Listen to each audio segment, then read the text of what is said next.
The Indispensable Ethel, Life's a Dream, number 84.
No.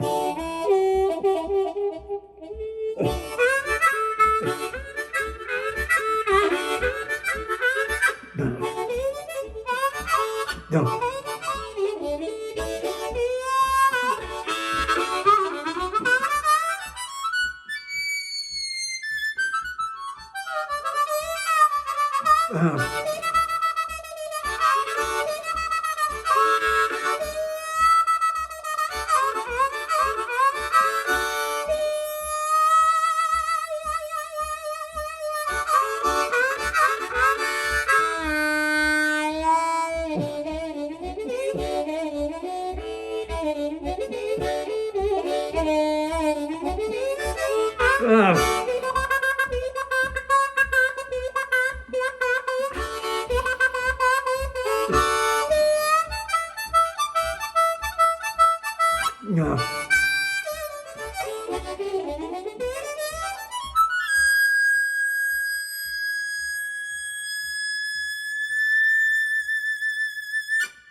Happy birthday, 2021.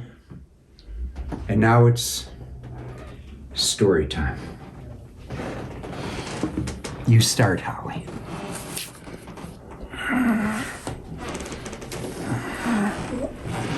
When we were working out who should say what, we just decided that whoever breaks up crying, the other will have to take over. So you'll have to Here we go. Good luck. You'll have to bear with us. Good luck on this story time. On this one. The indispensable Ethel. Well, yes, this is called, as I said in the introduction, The Indispensable Ethel, Life's a Dream, number 84. Born in a crossfire hurricane. That's Ethel Polk. She was born in New York City, May 4th, 1917. It was a tumultuous time, with not only a devastating hurricane of a global Spanish flu pandemic, but also the ferocious crossfire of World War I. As a small child, Ethel set her sights on being a writer. So, at the tender age of 11, without hesitation, mind you, she wrote a postcard to Literary Nobel Prize laureate George Bernard Shaw for advice. He told her, "The secret to being a writer is to write." Okay, I'm Ethel Polk, and I happen to be 103. That's my age. Not my height is almost as bad. Thank you. For your next. Say something to the audience. To the audience, what I can say is, if you got a yen to write, when I was about 11, I was fascinated with a guy named George Bernard Shaw, who was living in Britain. And so I found a way to write him a postcard, and I said, "I want to be a writer. Can you tell me anything I need to know?" That's all, with my name and address. Oh, and I said I'm 11, or whatever the age was. And he sent back a postcard saying, to be a good writer, the only requirement is write. And then you find out. Period. George Bernard Shaw. That's all. She continued her correspondence and became a periodic pen pal with the George Bernard Shaw. Oh, it's my turn? I wasn't following it. Sorry. Here we go.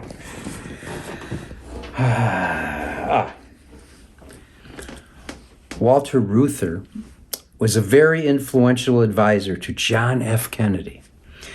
JFK wanted Reuther to be his running mate, but they decided against it. He was the founding father of labor unions, an influential advocate for workers' rights, civil rights, women's rights, universal health care, Medicare, Medicaid, public education, environmental stewardship, and nuclear non-proliferation. The Peace Corps was his dream. He influenced JFK to see it as a reality.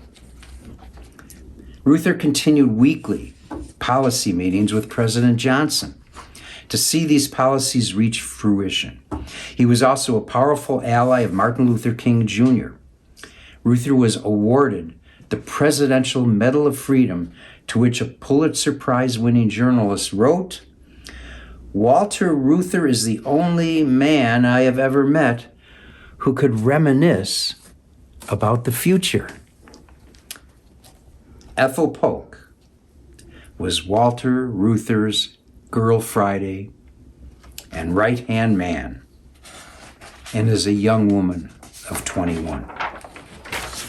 Your turn, Holly. So, President Franklin D. Roosevelt frequently consulted Walter Reuther. Ethel told me about a time when she answered the phone and heard a familiar voice. It was Eleanor Roosevelt. "Are you the indispensable Ethel?" asked Eleanor. Ethel laughed and said, "I don't know about that," to which Eleanor retorted, "Well, I do."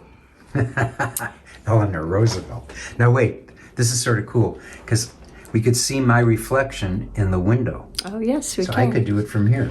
Let me turn On it. Tuesday. That would have been cool, right? A little camera work there. On Tuesday, last Tuesday, when we heard that Ethel had passed, we had called Dan she had just passed earlier in the day, Tuesday. And so we called Dan Connolly, who's a longtime friend of ours, and is shoulder to shoulder with us in our fight to defend democracy with the nonpartisan organization Common Cause. We knew he was also a longtime friend of Ethel's. So we segue to Dan's story time. This is Dan's story time. Okay, go ahead, Dan. Okay. Dan had a Dutch uncle when he was a kid. His uncle wasn't Dutch, nor was it really his uncle. Not from a Webster's dictionary perspective anyway, unless you go way back. In the same way, I call you cousin, even though you are not Dutch. And if we go back far enough, we are all cousins and aunts and uncles. And we are all Dutch. But you are also cousins, and Dan's father's friend was his uncle, not because you are Dutch, but because you are special and loved. But I diverge. Dan's Dutch uncle was the late Michigan Governor John Swainson. Governor Swainson, at 35, was the youngest governor of Michigan in the 20th century. He appointed the first African American to ever sit on the Michigan Supreme Court. Swainson was a supporter of Martin Luther King Jr. and accompanied him and 125,000 others on the famous Walk for Freedom march down Detroit's Woodward Avenue. Dan just had a death in his family a short while ago. He was talking to a friend who was involved in Michigan politics. And he asked if he knew Ethel Polk, just for no reason. His friend replied, "Ethel Polk? Of course, Ethel Polk was the top aide to Governor Swainson, your Dutch uncle. And she famously accompanied him and Martin Luther King on the Walk to Freedom." After Dan picked himself off the floor, he said, "Oh my God, I didn't know that." So here was Dan, who had a Dutch uncle when he was a kid. The whole time Ethel, who he knew, was the governor's top aide. Pretty amazing. So now it's your turn, Holly. So Dan also reminded me about a painting that hung in Ethel's apartment that we both loved. And it was a painting of a cowboy. And he said, "You know, that painting was by the nephew of Jackson Pollock, whom Ethel knew." "You mean Ethel?" knew Jackson Pollock? As I'm sure you know, it was Sir Edmund Hillary who conquered Mount Everest. Guess who was his guide and smiling and laughing on its peak? If you expected me to say Ethel Polk, then you have captured a true vision of Ethel's century of life. As a good friend, ace photographer Tobin Fraley remarked, her stories slip from personal experience onto the pages of history. And Tobin, very kindly, for a birthday present for Ethel's 102nd birthday, he brought all his photographic gear, his big silver umbrella and a white backdrop, and he took professional photographs of musicians that she adored, and with Ethel as a birthday present to her. And pictured is the one with Corky and I, with Ethel. Canadian poet Will Webster said in response to the sad news, "Treasure our elders and watch them closely, for they are the guides who give clues about how to get where we are going." Ethel was, of course, a longtime partner to Ray Nordstrand, the founder of WFMT Radio and Chicago Magazine. The two became smitten the very moment Ethel arrived in the 1970s in Chicago until his passing in 2005. She was a mainstay at WFMT's folk stage, a perennial volunteer, manning the phones at every WFMT, WTTW pledge drive. Over the decades, she rarely missed a single Chicago area concert of Corky's. The last was right before the damn pandemic at the Chicago City Winery with Chamber Blues, Ernie Watts, and Goran Ivanovic as our special guests. She was a folk music matriarch. She celebrated her birthday annually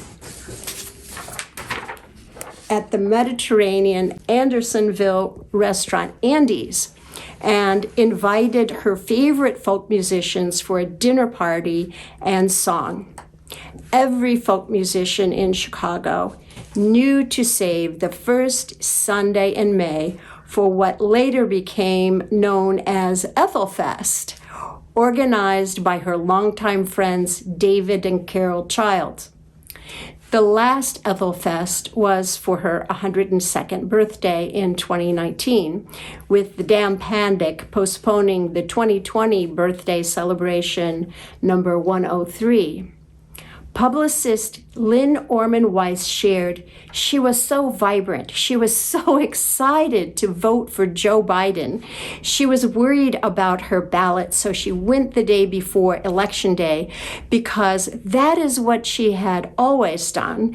And she said, you know, the judges would really miss her if she didn't show up and she wasn't there in person. The only thing she was sad about was that she couldn't celebrate her 103rd birthday, but was looking forward to rocking it out on the 104th. COVID took that away from her, from us, and from the world. Okay, we'll switch. Okay. Some parting notes on Ethel. She lived alone in a condo in Old Town on Wells Street. She lived alone. She walked without a walker until she was 101, had hip replacement at 102, and was in and out of the hospital like that. She walked to the market, loved Japanese food, was sharp and witty, loved a good laugh and good conversation. She loved French martinis, dining out, and enjoyed music entertainment weekly with friends. In fact, one wintry evening, she had slipped and fallen on the ice. She broke her hip, but she didn't say anything, so no one knew that she was badly injured. That was in the beginning of the evening. Then she went to the folk stage performance at WFMT, sat through all of that, went out, had dinner on the further west at a restaurant called Chokran, all of our favorite restaurants, and told a hilarious story about smoking weed for the first time while waiting to meet Billie Holiday. When she was driven home after the long night, she couldn't get out of the car. She was taken to the hospital, and that's where everyone found out she broke her hip. She had spent the whole night with a broken hip. Nothing stops Ethel from moving forward and enjoying life, no matter the circumstances. Here's Holly. Here, Holly, that's right there. Just a minute ago, our dearest bestie Louise called to wish us a happy new year. From WFMT. From WFMT, and that shut the stream off. So we're starting again. And right at the punchline. Right at the punchline. Right at Ethel's punchline. But that's fine. It cheered me up, actually. So go back a few steps. All right, so I'll go back.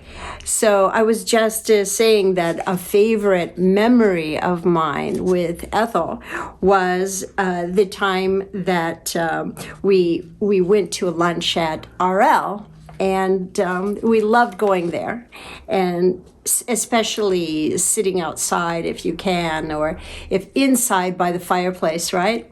So we decided on the spot, over a French martini, I'm sure, to get our ears pierced as part of this 100th birthday celebration.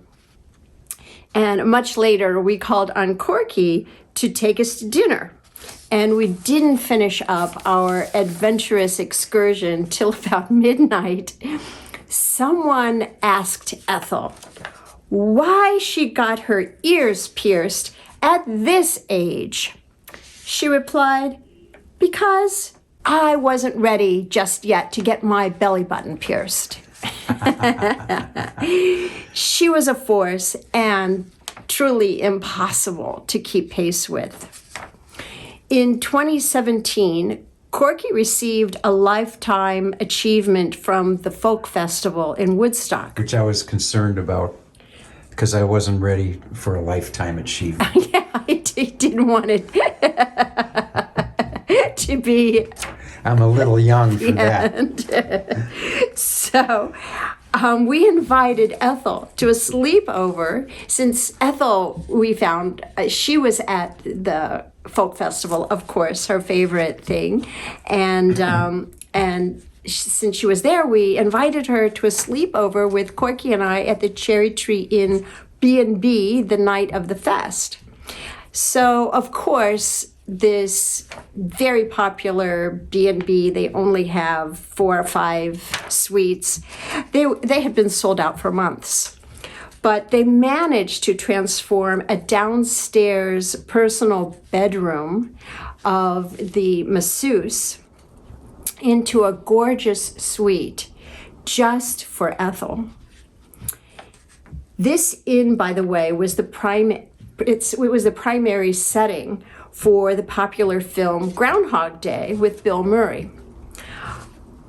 Over a century, Ethel witnessed so many extraordinary events and reminded us, no matter how dark it seemed, we would get to that light at the end of the tunnel.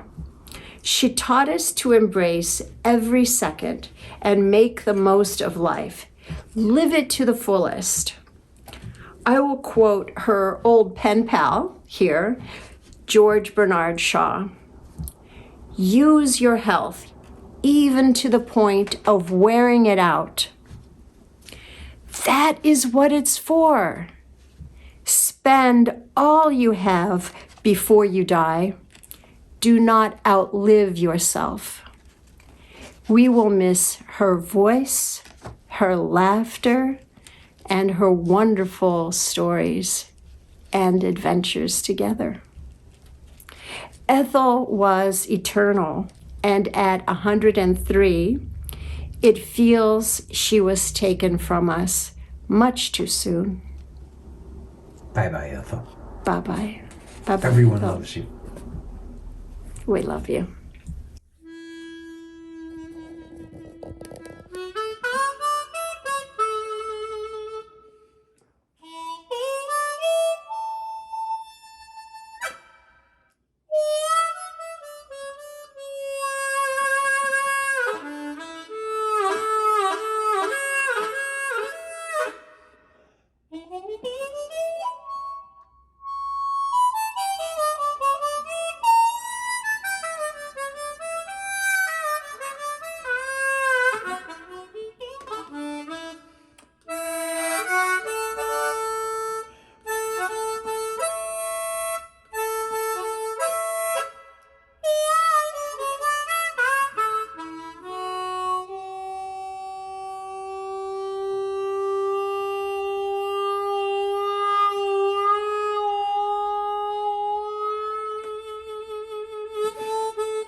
Zoom with us. Go to corkymusic.com/stream or corkymusic.com and click on the music menu. And this is being recorded. I don't know what time, about 6 or 7 o'clock on New Year's Eve. And we're, of course, presenting this on New Year's Day, and we'll be there with you New Year's Day here. So again, it's just so we're two places at one time. We are... Modern technology. Yes, we are here on the 31st of December, but now we're here on January 1st. So I want to wish 2021 a happy birthday. And we'll see you all on Zoom. Enjoy. Bye-bye.